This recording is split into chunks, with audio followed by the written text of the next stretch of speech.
Assalamualaikum warahmatullahi wabarakatuh. Perkenalkan, nama saya Safa Adia Rahmadania dari Fakultas Ekonomi Jurusan Perbankan Syariah. Di video ini saya akan menjelaskan tentang resum PBAK Universitas di hari pertama dan di hari kedua. Di resum hari pertama menjelaskan tentang peserta PBAK diikuti oleh mahasiswa baru sebanyak 3.794 orang dan angkatan 2020 yang belum lulus PBAK tahun lalu sebanyak 43 orang. Tahun ini, mahasiswa baru tersebut terbagi di 7 fakultas yang berbeda-beda, yakni di Fakultas Ilmu Tarbiyah dan Keguruan sebanyak 963 mahasiswa, Fakultas Syariah sebanyak 596 mahasiswa, Fakultas Humaniora sebanyak 402 mahasiswa, Fakultas Psikologi sebanyak 259 mahasiswa, Fakultas Ekonomi sebanyak 579 mahasiswa, Fakultas Saintek sebanyak 11 mahasiswa, dan Fakultas Kesehatan dan Ilmu Kedokteran sebanyak 180 orang. Materi pertama menjelaskan tentang wawasan berakademik. Materi ini dibawakan oleh Wakil Rektor 1 UIN Malang. UIN Maulana Malik Ibrahim terdiri dari 7 fakultas, yaitu Psikologi, Humaniora, Syariah, Ekonomi, Saintek, dan Tarbiyah. Kini UIN Maliki sedang berada di tahap pengakuan internasional dan reputasi internasional. Oleh karena itu, UIN Maliki sedang memperbanyak event internasional, mahasiswa abroad, program studi internasional, dan lain-lain. Upaya internasionalisasi dilakukan dengan mendorong para dosen dan mahasiswa untuk membuat jurnal internasional. Mahasiswa diwajibkan untuk research dan mempublish jurnal nasional atau internasional sebagai tugas akhir menentukan menaikkan predikat kampus. UIN Malang sendiri memadukan pengetahuan umum dan agama untuk membuat karakter melalui Ma'had Al-Jami'ah selama 1 tahun. UIN Maliki juga memiliki beberapa fasilitas yang menaungi mahasiswa seperti lembaga bahasa di mana bahasa Inggris, Arab, dan Mandarin. Rumah moderasi agama beragama yang membentuk pemuda moderat, cinta bangsa, dan peduli Indonesia tangguh. Dan juga perpustakaan yang menyediakan jurnal-jurnal dan karya ilmiah. Perkuliahan berlangsung selama 8 semester dengan 160-150 SKS. Dengan penelitian sebagai pengabdian masyarakat dengan mata kuliah profesi dengan KKN dengan yudisium hingga akhirnya wisuda. Mata kuliah di UIN Maliki ini dijadikan sebagai pengembangan kepribadian yang merupakan ciri khas UIN Maulana Malik Ibrahim Malang. Mata perkuliahan terdiri dari mata kuliah dasar, agama, bahasa, filsafat, dan mata kuliah fakultas yang membedakan antara fakultas dan mata kuliah program studi yang membedakan antara prodi. Pada tahun 2021, pembelajaran dilakukan secara daring melalui platform Zoom, Kimit, e-learning, dan lain-lain. Kemudian, untuk sistem siakat, mahasiswa baru semester 1 dipaketkan dengan semester 2 sampai seterusnya. Diambil secara mandiri dengan berkonsultasi dengan DPA atau dosen penasehat akademik. Perkuliahan dimulai pada tanggal 6 September sampai Desember 2021 dengan melalui UTS dan UAS. Setelah UAS, mahasiswa akan mendapatkan KHS atau kartu hasil studi, di mana di sana tertera IPK.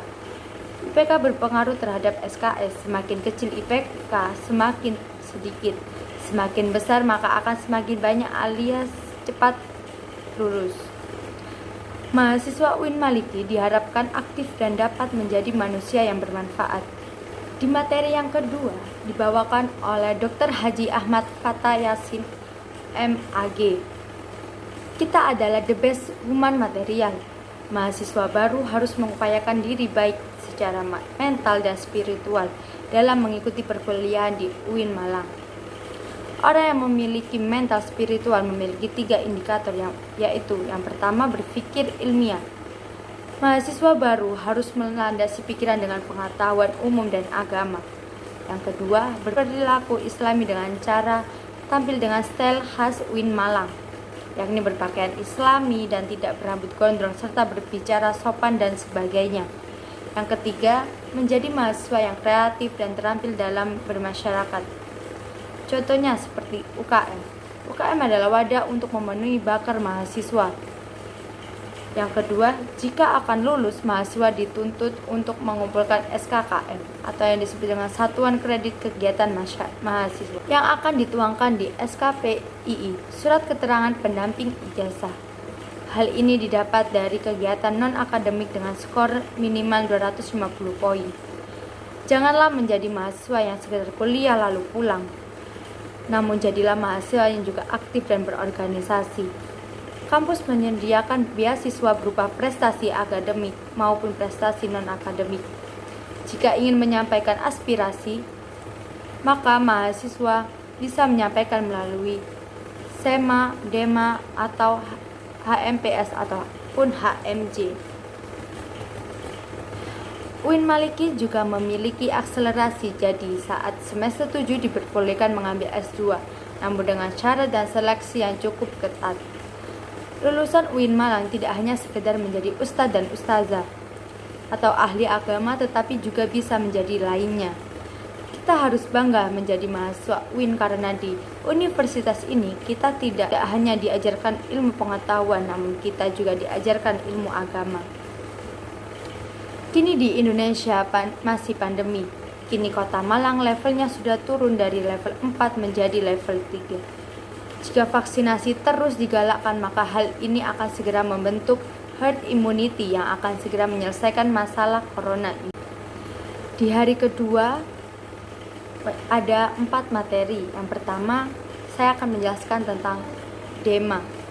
DEMA adalah singkatan dari Dewan Eksekutif Mahasiswa yang diketuai oleh Farhan Adi Murosadi jurusan Farmasi dan dengan Wakil Ahmad Fawaid jurusan Psikologi.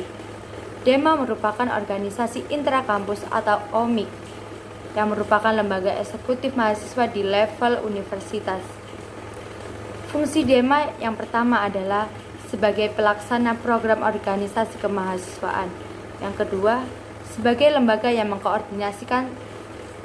menginstruksikan pelaksanaan kegiatan kemahasiswaan di tingkat universitas. Tugas DEMA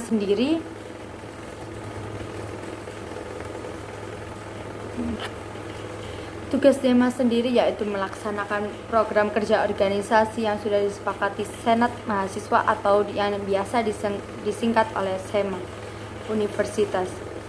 Yang kedua, mengkomunikasikan dan menginformasikan kegiatan kemahasiswaan di tingkat universitas. Yang ketiga, melaksanakan koordinasi dan sinkronisasi kegiatan kemahasiswaan.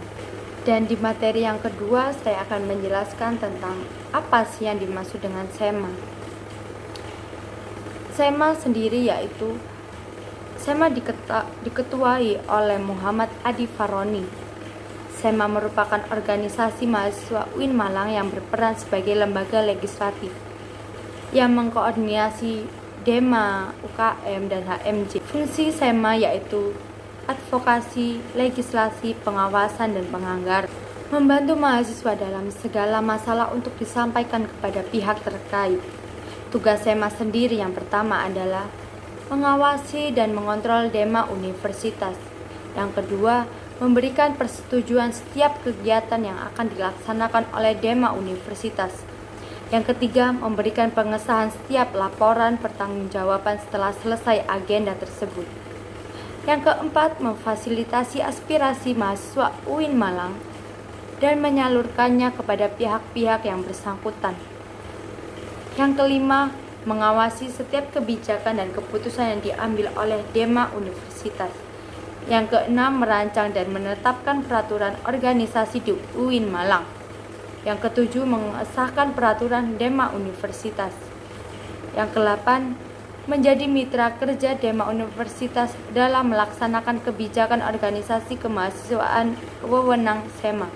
Wewenang SEMA yaitu yang pertama adalah membentuk UU yang dibahas dengan presiden mahasiswa untuk mendapatkan persetujuan bersama, menampung dan mempertimbangkan segala aspirasi mahasiswa, memberikan mandat untuk pelaksanaan pemilu.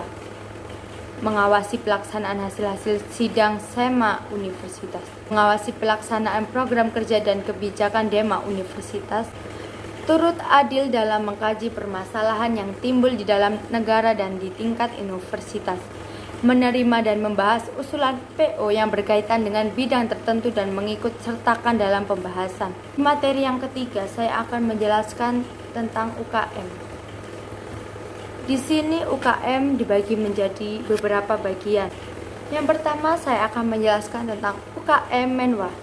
UKM Menwa adalah organisasi bersejarah pembentukan Jenderal Ahmad A.H. Nasution 1959 di Jabar. Semboyannya adalah penyempurnaan pengabdian dengan ilmu pengetahuan dan ilmu keprajuritan, dengan logo simbol warna ungu yang artinya mulia. Fungsi resimen mahasiswa yaitu mewujudkan sikap berbela negara di ranah mahasiswa, menciptakan kondusivitas kehidupan mahasiswa, dan lain-lain. Logo ada dua, yaitu logo mahasiswa, yaitu logo Mahasurya atau provinsi, dan Wiracakti Yuda atau UINMA. Artinya adalah lambang Wiracakti Yuda 811-8 Kodam Brawijaya dan 11 urutan resimen mahasiswa Sejatim. Wiracakti Yuda bermakna prajurit atau pemimpin yang sakti, membantu TNI Polri dan juga rektor. Latihannya seperti melempar pisau, menembak, dan bela diri atau karate. Yang kedua, saya akan menjelaskan tentang UKM Pramuka.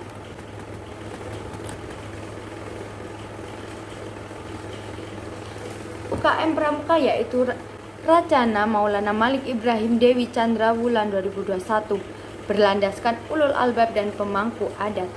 Salah satu visinya yaitu mengamalkan nilai kode kehormatan dalam kehidupan sehari-hari. Program kerjanya yaitu Anjang Sana. Contohnya seperti Kwarcap, Kwarda, dan Kwarnas. Perkemahan Wirakarya, temu alumni atau family gathering, musyawarah pandega. Tugasnya yaitu seperti rapat kerja, rapat bulanan, rapat internal bidang, rapat anggota, rapat triwulan, welcome party, logbook, dan memo. Yang ketiga yaitu UKM PMI, bergerak di bidang kemanusiaan, kekeluargaan, dan kemanfaatan. Didirikan oleh Pak Zainal Abidin dan Pak Mustafa pada bulan November 1990, yang dilambangkan oleh burung Raja Wali. Program kerjanya sendiri yaitu seperti rapat bulanan, kartu kendali, pengukuhan AK, Mustafa XX, dan Dies Natalis. 6 bidangnya seperti sosial, keagamaan, dikten atau pendelegadian, latihan bersama ujian PMI, dan pra-ujian PMI, Diklatsar, forum fasilitator, rutang kesehatan atau cek obat, edukasi kesehatan, donor darah 1 tahun 3 kali, delegasi Timkes, penelitian pengembangan, contohnya seperti webinar, perpustakaan, dan lain-lain. Ada konsolidasi silaturahim, kewirausahaan, dan penyebaran ucapan. Yang keempat ada UKM GGB atau yang biasa disebut dengan Gema Gita Bahana, berumur 6 tahun, mengurus perkembangan bakat di bidang suara, memiliki 8 prestasi minimal tingkat provinsi. GGB mempelajari ilmu musik seperti not angka, not balok, dan lain-lain, dan ilmu keorganisasian. Yang kelima ada UKM SR atau yang sering disebut seni religius. Seni religius seperti lembaga otonom yang memiliki jalur koordinatif yang bergerak dalam bidang seni Islami. Tujuannya yaitu membentuk kader Islami yang beriman pada taat kepada Allah Subhanahu wa taala dan memiliki jiwa pemimpin yang agamis, kritis, dinamis, kreatif, inovatif, serta menjunjung tinggi true dharma perguruan tinggi. Divisinya adalah kaligrafi, qiraah, MC, qasidah, nasyid, sholawat, dan gambus. Yang keenam adalah UKM Teater. UKM Teater sendiri sudah berumur 35 tahun. Terdapat bidang seni musik, tari, sastra, aktor, dan lain-lain. Yang ketujuh ada UKM Mapala Tursina. UKM Mapala Tursina yaitu seperti organisasi pecinta alam. Kegiatan utama yaitu rekreasi atau mendaki, sosial atau bencana alam, olahraga atau mendaki gunung, panjat tebing, orat, susur, goa, dan ilmiah. Yang kedelapan adalah UKM Mapala Tursina. Yang kedelapan ada UKM Unior atau yang biasa disebut unit olahraga. Yang dimaksud dengan UKM Junior adalah wadah memfasilitasi mahasiswa dalam bidang olahraga, menaungi 7 cabang olahraga yaitu seperti sepak bola, bola voli, bulu tangkis, tenis meja, bola basket, sepak takraw, dan catur. Kegiatan ini yaitu latihan rutin, sparring partner, organisasi, dan kepanitiaan. Yang kesembilan ada UKM Kopma Padang Bulan. Dibentuk pada tanggal 9 Maret 2000 oleh Bapak Dr. Handes Haji Irfan SH MPD. Stafnya yaitu seperti usaha atau pengurusan Kopma, public relation atau pemasaran, personalia atau karyawan. Big event yaitu seperti Kopma Fair, Dikmen Regional Jatim, dan Diksar. Unit usaha Kopma seperti minimarket, konten pulsa, tempat fotokopi, usaha catering. Yang ke-10 ada UKM Komus. Yang dimaksud dengan UKM Komus adalah komunitas musik studio 3. Ada 6 departemen yang menyangkut pada UKM Komus, seperti event organizer, departemen studio atau jantung Komus, musik manajemen, departemen multimedia atau mengelola segala konten, departemen public relation atau pusat info eksternal, dan terakhir ada departemen social development. Spesifikasinya yaitu player atau vokal, gitar, bass, drum, keyboard, dan lain-lain. Dan ada yang non-player seperti event organizer, sound engineering, MC, multimedia, dan home recording. Yang ke-11 ada UKM Taekwondo. Merupakan awal dari rating Univ Brawijaya, didirikan pada tanggal 11 April 1995. Tatap muka seminggu 5 kali, yaitu pada malam Rabu, malam Kamis, malam Jumat, dan malam Sabtu dan Sabtu pagi. Agenda rutin yaitu seperti try-in atau agenda rutin tiap tahun, gas buku atau agenda latihan bareng senior dan pelatih secara outdoor. Dan yang ketiga ada diklat atau pendidikan latihan penerimaan anggota baru.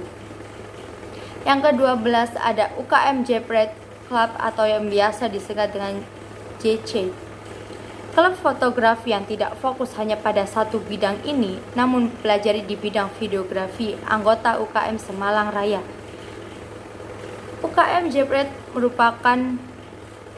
mempunyai moto yaitu seperti "Aku ada untuk mengabdikanmu, bersamamu kuliah dunia nyata".